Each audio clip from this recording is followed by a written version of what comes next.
ಸಮಸ್ತ ಕೃಷಿಕ ಮಿತ್ರರು ಹಾಗೂ ರಸಗೊಬ್ಬರ ಮಾರಾಟಗಾರರಿಗೆ ನಮಸ್ಕಾರ. ರೈತರೇ, FID ಇಲ್ಲಾಂದರೆ ಅಂಗಡಿಯವರು ಇನ್ನು ಮುಂದೆ ಯೂರಿಯಾ ಕೊಡಲ್ಲ. ಹೌದು, ಮಧ್ಯಪ್ರಾಚ್ಯದಲ್ಲಿ ನಡೆಯುತ್ತಿರುವ ಯುದ್ಧ ಯೂರಿಯಾ ಸೇರಿದಂತೆ ರಸಗೊಬ್ಬರ ತಯಾರಿಕೆ ಮೇಲೂ ಪರಿಣಾಮ ಬೀರಿದ್ದು ಕಚ್ಚಾ ವಸ್ತುಗಳು ಕೊರತೆಯಾಗುವ ಆತಂಕ ಶುರುವಾಗಿದೆ. ಹೀಗಾಗಿ ಮುಂಜಾಗ್ರತಾ ಕ್ರಮವಾಗಿ ಸರ್ಕಾರ ಹೆಚ್ಚಾಗಿ ರಸಗೊಬ್ಬರ ಖರೀದಿಗೆ ಕಡಿವಾಣ ಹಾಕಲು ಈ ವರ್ಷದಿಂದ FID ಕಡ್ಡಾಯಗೊಳಿಸಿದೆ. ನೀವಿನ್ನು FID ಮಾಡಿಸಿಲ್ಲ ಅಂದರೆ ನಿಮ್ಮ ಹತ್ತಿರದ ಕೃಷಿ ಇಲಾಖೆಯ ರೈತ ಸಂಪರ್ಕ ಕೇಂದ್ರಕ್ಕೆ, ತೋಟಗಾರಿಕೆ ಇಲಾಖೆ ಅಥವಾ ರೇಷ್ಮೆ ಇಲಾಖೆ ಮತ್ತು ಗ್ರಾಮ ಒನ್ಗಳಿಗೆ ಆಧಾರ್ ಕಾರ್ಡ್, RTC, ಪಾಸ್ಬುಕ್ ಪ್ರತಿಗಳೊಂದಿಗೆ ತೆರಳಿ FIDಯನ್ನು ಮಾಡಿಸ್ಕೊಳ್ಬೋದು. ಈಗಾಗಲೇ FID ಇರೋರು ನಿಮ್ಮ IDಗೆ ಎಲ್ಲ ಸರ್ವೆ ನಂಬರ್ಗಳು ಸೇರ್ಪಡೆ ಆಗಿದ್ದಾವೆ ಎಂದು ಒಮ್ಮೆ ಪರೀಕ್ಷಿಸಿಕೊಳ್ಳುವುದು ಉತ್ತಮ. ಇದಿಷ್ಟು ಮಾಹಿತಿ ರೈತರಿಗಾದರೆ ರಸಗೊಬ್ಬರ ವಿತರಕರು ಭಯಪಡುವ ಅಗತ್ಯ ಇಲ್ಲ. FID ಮುಖಾಂತರ ರೈತರಿಗೆ ಹೇಗೆ ರಸಗೊಬ್ಬರವನ್ನು ಮಾರಾಟ ಮಾಡೋದು ಎನ್ನುವ ಬಗ್ಗೆ ಇಲ್ಲಿದೆ ಮಾಹಿತಿ. ಮೊದಲಿಗೆ ಈ ವಿಡಿಯೋದಲ್ಲಿ ತೋರಿಸಿರುವಂತೆ ಗೂಗಲ್ ಕ್ರೋಮ್ ಅಥವಾ ನಿಮ್ಮ ಇಂಟರ್ನೆಟ್ ಬ್ರೌಸರಲ್ಲಿ KKisan ಎಂದು ಟೈಪ್ ಮಾಡಿ. ಇಲ್ಲಿ ಬರೋ ಮೊದಲ ಆಪ್ಷನ್ KKisan ಮೇಲೆ ಕ್ಲಿಕ್ ಮಾಡಿ. ಇಲ್ಲಿ 4ನೇ option fertilizer, pesticide, seed licence application registration ಮೇಲೆ ಕ್ಲಿಕ್ ಮಾಡಿದರೆ ಲಾಗಿನ್ ಡೀಟೇಲ್ಸ್ ಆಗೋ ಒಂದು ವಿಂಡೋ ಓಪನ್ ಆಗುತ್ತೆ. ಈಗ ಇಲ್ಲಿ ನೋಡ್ತಾ ಇದ್ದೀರಲ್ಲ, ಈ ರೀತಿ ಇಲ್ಲಿ ನಿಮ್ಮ ಯೂಸರ್ ID, ಪಾಸ್ವರ್ಡನ್ನು ಎಂಟ್ರಿ ಮಾಡಿದರೆ ಇಲ್ಲಿ ನಿಮ್ಮ ಕಂಪ್ಲೀಟ್ ಡೀಟೇಲ್ಸ್ನ ತೋರಿಸುತ್ತೆ. ನಿಮ್ಮ ವಿಳಾಸ, ಅಡ್ರೆಸ್ಸು, ಇತರೆ ಮಾಹಿತಿಯನ್ನು. ಈ ಹೋಮ್ ಪೇಜಲ್ಲಿ ಈಗ ನೀವು ಇಲ್ಲಿ ನೋಡ್ಬೋದು ಯೂರಿಯಾ ಡಿಸ್ಟ್ರಿಬ್ಯೂಷನ್. ಅಲ್ಲಿ ಕ್ಲಿಕ್ ಮಾಡಿದರೆ ಯೂರಿಯಾ ಹೋಲ್ಸೇಲರ್ ಮ್ಯಾಪಿಂಗ್ ಅನ್ನೋ ಆಪ್ಷನ್ ಸಿಗುತ್ತೆ. ಇಲ್ಲಿ ಮೊದಲಿಗೆ ನೀವು ಯೂರಿಯಾ ಹೋಲ್ಸೇಲರ್ನ ಮ್ಯಾಪಿಂಗ್ ಮಾಡ್ಕೋಬೇಕಾಗುತ್ತೆ. ಅಂದರೆ ನೀವು ಯಾರು ಮ್ಯಾನುಫ್ಯಾಕ್ಚರ್ ಯಾರಿದ್ದಾರೆ, ಯಾರ ಹತ್ರ ಖರೀದಿ ಮಾಡ್ತಾಯಿದ್ದೀರಿ ಅನ್ನೋ ಡೀಟೇಲ್ಸ್ನ ಇಲ್ಲಿ ನಿಮ್ಮ ಜಿಲ್ಲೆ, ತಾಲೂಕು ಮತ್ತು ಮ್ಯಾನುಫ್ಯಾಕ್ಚರ್ ಡೀಟೇಲ್ಸ್ನ ಇಲ್ಲಿ ಸೆಲೆಕ್ಟ್ ಮಾಡ್ಕೋಬೇಕಾಗುತ್ತೆ. ಯಾವ ಕಂಪ್ನಿಯಿಂದ ಯೂರಿಯಾನ ನೀವು ಸೆಲೆಕ್ಟ್ ಮಾಡ್ತಾಯಿದ್ದೀರಾ ಅಂತ. ನಾನು ಇಲ್ಲಿ ಸೆಲೆಕ್ಟ್ ಮಾಡ್ತಾ ಇರೋ ಮ್ಯಾನುಫ್ಯಾಕ್ಚರರ್ GSFC, ಅಂದರೆ GSFC ಕಂಪ್ನಿಯಿಂದ ನಾವು ಯೂರಿಯಾದನ್ನು ಖರೀದಿ ಮಾಡಿದ್ದೀವಿ.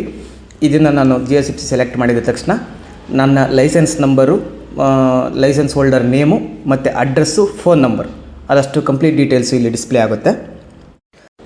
ತದನಂತರ ನೀವು ನಿಮ್ಮ IFMS ID ಅಂದರೆ POS ರಿಟೈಲರ್ ID ಇದೆಯಲ್ಲ, ಆ IDನ ಎಂಟ್ರಿ ಮಾಡಿ ಆ್ಯಡ್ ಕ್ಲಿಕ್ ಮಾಡಿದರೆ ನಿಮ್ಮ ಮ್ಯಾನುಫ್ಯಾಕ್ಚರಿಂಗ್ ಡೀಟೇಲ್ಸ್ ಮ್ಯಾಪಿಂಗ್ ಆಗುತ್ತೆ. ನೀವು ಯಾರ ಹತ್ರ ಯೂರಿಯಾ ಖರೀದಿ ಮಾಡ್ತೀರಿ ಅನ್ನೋ ಡೀಟೇಲ್ಸ್ ಅಲ್ಲಿ ಆ್ಯಡ್ ಆಗುತ್ತೆ. ಈಗ ಹೋಲ್ಸೇಲರ್ ಮ್ಯಾಪಿಂಗ್ ಆಗಿದೆ.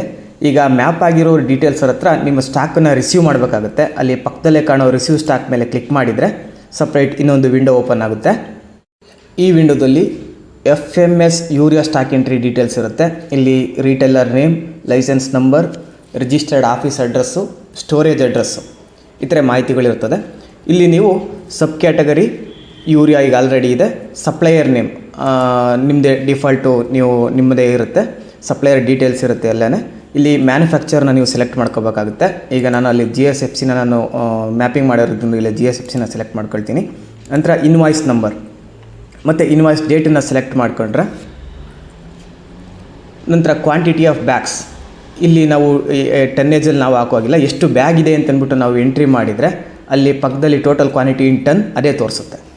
ಇದಿಷ್ಟು ಮಾಹಿತಿನ ನಾವು ಎಂಟ್ರಿ ಮಾಡಿ ರಿಸೀವ್ ಸ್ಟಾಕ್ ಕೊಟ್ಟರೆ ಕೆಳಗಡೆ ನೀವು ನೋಡ್ಬೋದು supplier, manufacture and quantity of bag 90 bag, quantity 4.05 tons, invoice number, invoice date and entry details ತೋರಿಸುತ್ತೆ. ಇದಿಷ್ಟು.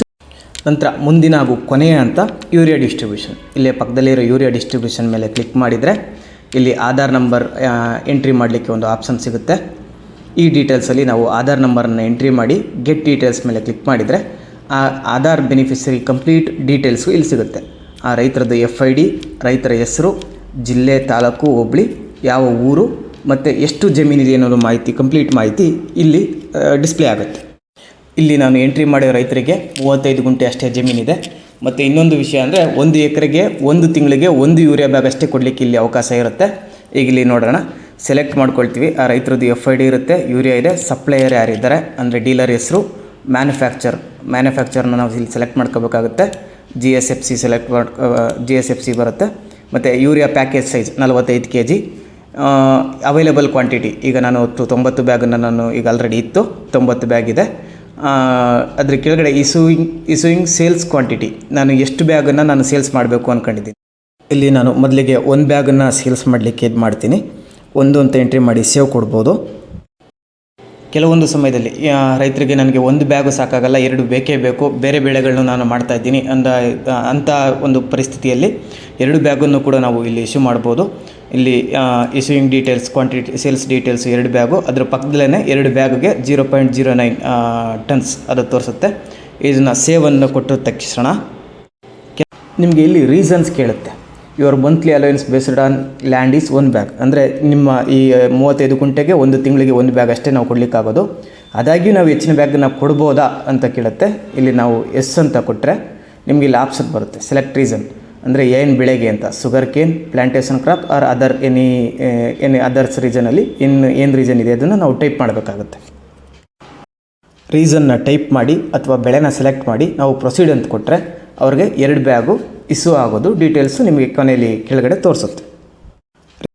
ಈ ರೀತಿ ನೀವು ಯೂರಿಯಾನ ಡಿಸ್ಟ್ರಿಬ್ಯೂಟ್ ಮಾಡ್ಬೋದಾಗಿದೆ.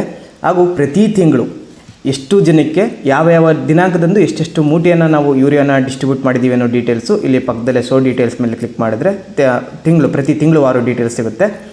ಒಮ್ಮೆ 1 ತಿಂಗಳಲ್ಲಿ 1 ಎಕರೆಗೆ 1 ಯೂರಿಯಾ ಬ್ಯಾಗನ್ನು ತಗೊಂಡ್ರೆ ನೆಕ್ಸ್ಟು ಇನ್ನು 1 ತಿಂಗಳ ತನಕ ಆ ರೈತರುಗಳು ತಗೊಳ್ಳಿಕ್ಕಾಗಲ್ಲ, ಅದು ಅವಕಾಶ ಇರಲ್ಲ.